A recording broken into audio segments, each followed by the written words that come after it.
यहाँ पर जो प्रॉपर्टी सीज हुई हैं इसी मयूर विहार फेज 2 में एक प्रॉपर्टी जो मनीष सिसोदिया की पत्नी सीमा सिसोदिया के नाम वो प्रॉपर्टी थी, उस प्रॉपर्टी को जो है यहाँ पर सीज किया गया है। दिल्ली शराब नीति घोटाला जिसको लेकर के लगातार नए खुलासे हो रहे हैं, यहाँ पर कुछ ना कुछ नया अपडेट सामने आ रहा है। इस समय मैं जिस इलाके में मौजूद हूँ आप देख सकते हैं मयूर विहार फेज 2 है और मेरे कैमरामैन अभी आपको वाइड करके दिखाएंगे। यहाँ पर ये जो कॉलोनी आप देख रहे हैं, रेजिडेंशियल एरिया ये जो पूरा है, पॉश इलाका ये जो पूरा है, ये मयूर विहार फेज़ 2 पड़ता है। अब आप सोच रहे होंगे कि दिल्ली शराब घोटाले से ये मयूर विहार फेज़ 2 का क्या रहता है। दरअसल अगर बात की जाए तो यहाँ पर ईडी, इन्फोर्समेंट डायरेक्टोरेट या फिर कहा जाए प्रवर्तन निदेशालय की तरफ से 52 करोड़ 24 लाख रुपए की प्रॉपर्टीज़ जो है वो यहाँ पर जब्त की गई हैं।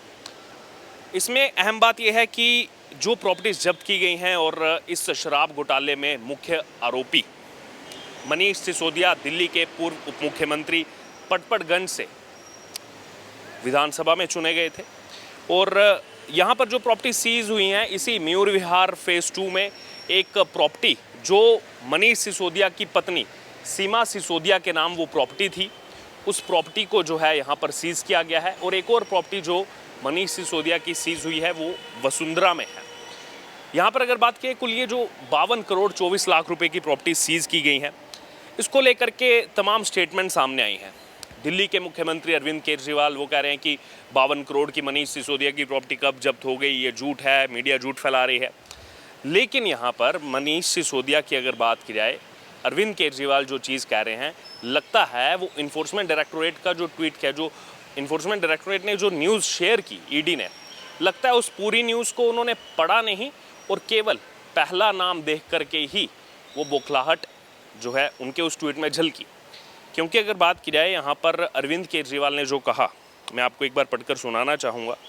अरविंद केजरीवाल ने यहाँ पर कहा कि प्रधानमंत्री भी जब आपको मनीष सिसोदिया के खिलाफ कुछ नहीं मिला तो आपने ईडी के ज़रिए मनीष को बदनाम करना चालू कर दिया। आगे कहा कि आपकी ईडी शाम से टीवी चैनलों पर झूठी खबरें चलवा रही है कि मनीष सिसोदिया की 52 करोड़ की संपत्ति जब्त की, जबकि इन्फोर्समेंट डायरेक्टोरेट ने क्या कहा था, ईडी ने कहा था कि ED has provisionally attached movable and immovable assets worth ₹52 crore 24 lakhs belonging to Manish Sisodia, Amandeep Singh Dhall, Rajesh Joshi, Gautam Malhotra and others in the case of Delhi liquor scam. Total attachment in the case is now ₹128 crore 78 lakhs.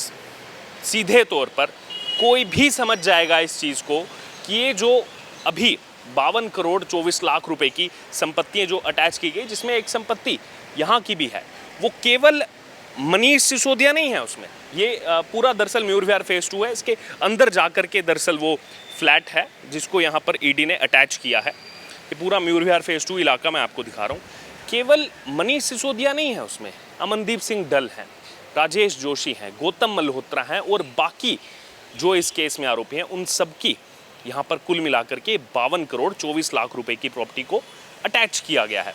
लेकिन आप देखिए यहाँ पर अपने आप को सबसे पढ़ा लिखा मुख्यमंत्री, पढ़ाई को लेकर के तमाम बातें करते रहते हैं, केंद्र सरकार को कोसते रहते हैं और कहते रहते हैं झूठ जो है फैला रहे हैं, केंद्र सरकार झूठ फैला रही है। लेकिन खुद इनके ट्वीट में जो इन्होंने चीज़ें लिखी हैं उसी से झूठ झलक रहा है। क्योंकि अरविंद केजरीवाल ने यहाँ पर कहा कि मनीष सिसोदिया की 52 करोड़ की ये झूठी खबरें हैं। वो जो भी यहाँ पर कंफर्म्ड सोर्सेज से जो न्यूज़ आई, ईडी ने जो न्यूज़ दी, क्योंकि ईडी ने यहाँ पर इस प्रॉपर्टी को अटैच किया तो उसमें सीधे तौर पर बाकी आरोपियों का नाम भी शामिल है। 13 कुल इसमें गिरफ्तारियां हुई हैं अभी तक दिल्ली शराब घोटाले में, लेकिन उनका जिक्र ना तो अरविंद केजरीवाल कर रहे हैं, ना ही संजय सिंह कर रहे हैं, ना ही आतिशी मारले, ना या फिर कहा जाए तमाम आम आदमी पार्टी के जो नेता हैं वो इस चीज़ का जिक्र नहीं कर रहे हैं। बहरहाल इसकी कीमत अगर इस फ्लैट की जो मयूर विहार फेज़ 2 में है 65 लाख रुपया, क्योंकि सरकारी उसमें जो यहाँ पर कागजों के हिसाब से 65 लाख रुपए बताया गया, उसको लेकर भी तमाम चीज़ें जो है वो सोशल मीडिया पर चल रही हैं कि रेट जो है वो ज़्यादा है, करोड़ों रुपए के हैं और उनकी पत्नी सीमा सिसोदिया के नाम पर ये फ्लैट था। बहरहाल यहाँ पर अगर बात की जाए तो इस केस में जैसे जैसे नई परतें खुल रही हैं, दिनेश अरोड़ा जो सीबीआई के इस केस में, सीबीआई ईडी दोनों की तरफ से ये केस है, सीबीआई के केस में जहां वो एक गवाह के रूप में पेश हुए, वहीं दूसरी तरफ ईडी ने उनको, क्योंकि मनी लॉन्ड्रिंग का मामला इसमें बना, उनको गिरफ्तार किया। इसी बीच मनीष सिसोदिया वो सुप्रीम कोर्ट मूव कर गए, याचिका डाली है उन्होंने, बार बार जो उनकी ज़मानत याचिका रद्द हो रही है। और रद्द क्यों हो रही है यहाँ पर ये समझना बहुत ज़रूरी है। रद्द करते हुए हाईकोर्ट बार बार यही कह रही है कि मनीष सिसोदिया को अगर ज़मानत मिलती है तो ये गवाहों को प्रभावित कर सकते हैं, सबूतों को प्रभावित कर सकते हैं, सबूतों के साथ छेड़छाड़ की जा सकती है, इसकी पूरी आशंकाएं हैं।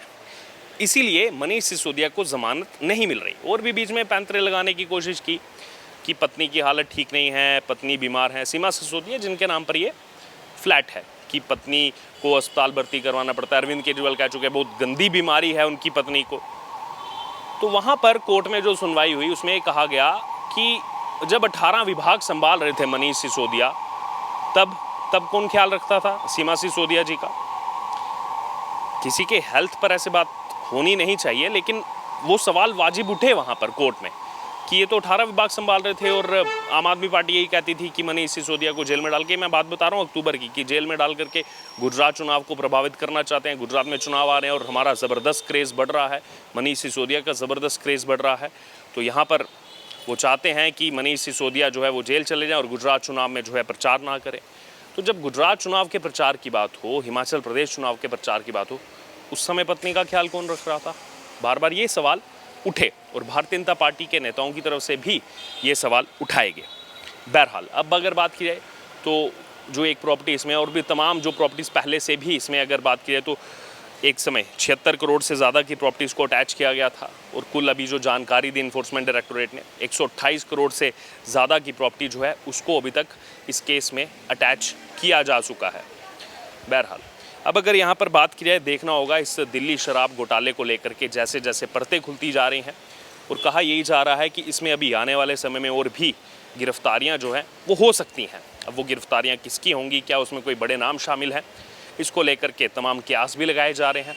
क्योंकि अभी जो FIR सामने आई है, जो यहाँ पर दिनेश अरोड़ा को अरेस्ट किया गया है, तो सीधे तौर पर उसमें कहीं ना कहीं जिक्र ये भी है कि वो दिल्ली के मुख्यमंत्री अरविंद केजरीवाल से मिले और मनीष सिसोदिया के बेहद करीबी बताए गए हैं।